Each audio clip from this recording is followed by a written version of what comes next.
Are you someone with a lots of hobbies? Hi hello, ഞാൻ Ramshi. Welcome to my hobby live series. Are you a K drama fan? അങ്ങനെയാണെങ്കിൽ let's be friends.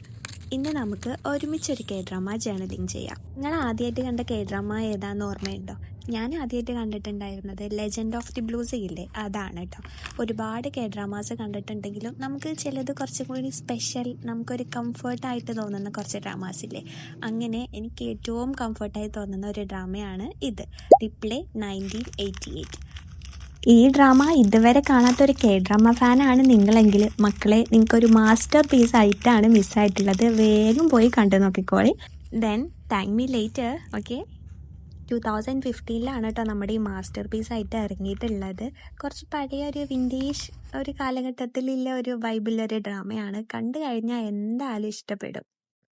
ഞാനുണ്ടല്ലോ മലയാളമല്ലാത്ത സീരീസും ഡ്രാമാസൊക്കെ കാണൽ തുടങ്ങിയത് ഒരു 2019-20 ആ ഒരു റേഞ്ചിലൊക്കെയാണ്.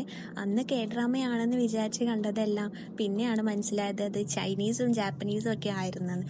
പിന്നെയാണ് ഫസ്റ്റ് ഞാൻ the legend of the blue see കണ്ടത്. അതിനുശേഷം പിന്നെ വേറൊരു മടങ്ങിപ്പോക്ക് ഉണ്ടായിരുന്നില്ല, ഫുൾ കെ ഡ്രാമയായിരുന്നു. സ്റ്റിൽ ഒരു കട്ട കെ ഡ്രാമ ഫാനാണ് ഞാനിപ്പോഴും.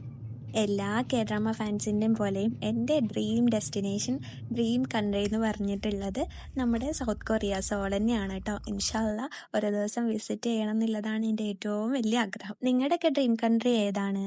എന്നെ പോലെ എത്ര പേർക്കുണ്ട് ഈ സൗത്ത് കൊറിയ പ്രണയം? ഈ കെ ഡ്രാമ ജേർണലിൽ ഞാനൊരു സീരീസ് ആയിട്ട് കൊണ്ടുപോകാനാണ് വിചാരിച്ചിട്ടുള്ളത്.